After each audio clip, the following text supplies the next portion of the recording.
पंजाबी प्यारिओ, अज असां हाज़र होए हाँ दरबार शरीफ बीबी पाक दामन लाहौर विच।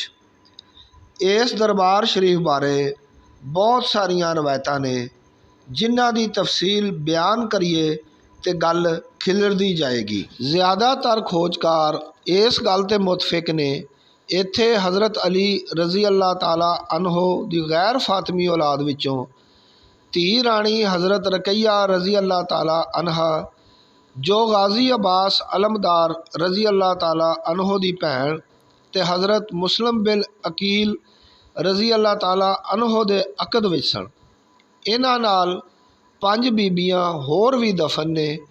वो मुस्लिम बिन अकील रज़ी अल्लाह ताला अनहो दियां भैणां सन। एक रवायत मुजब ये बीबियां भी करबलाई सन ते हज़रत इमाम हुसैन रज़ी अल्लाह ताला अनहो ने इन्हां नूं मुल्के हिंद दे शहर लाहौर हिजरत दा हुक्म दिता। जदों ये पाक रूहां लाहौर अपनियां ते शहर दे बाहर एक टिब्बे ते डेरा लाया, जिहदे आल दुआले उस समय जंगल ही जंगल सी। उस वेले लाहौर दा हाकम एक राजपूत राजा महाबरन सी।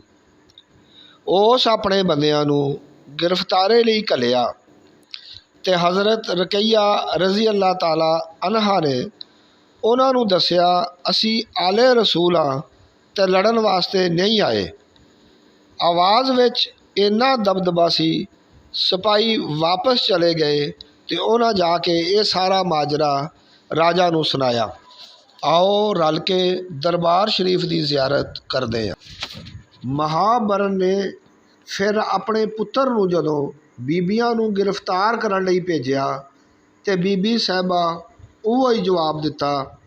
आवाज़ विच इन्ना दबदबा सी, शहजादा सुन के बेहोश हो गया। सिपाही गिरफ्तारी लई भजे ते जमीन ने अपनियां बाहां खिलार के बीबियां नूं पर्दा दे दिता। कबरां दी निशानदेही लई दुपट्टे दा कोना बाहर रह गया। ये उच्ची कबर ही हज़रत रकैया रज़ी अल्लाह ताला अनहा दी है।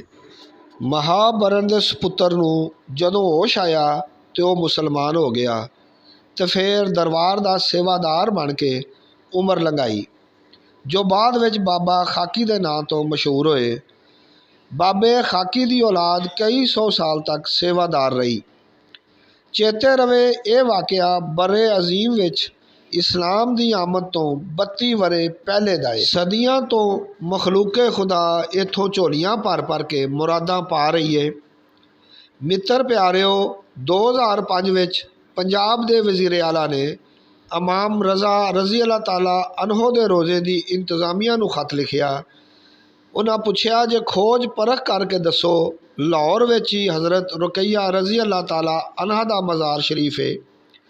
कुछ अरसे बाद जवाब आया, जिहदियां आखिरी 3 सतरां विच लिखिया सी, पूरी परख पड़चोल तो बाद असी कह सकते हाँ यह दरबार शरीफ हज़रत रकैया रज़ी अल्लाह ताला अनहो दा ही है।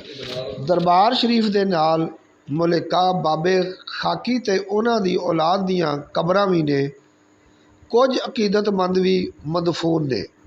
दरबार ते आवन वाले ज़ायरीन दी सेवा हर वेले लंगर नाल कीती जांदी है।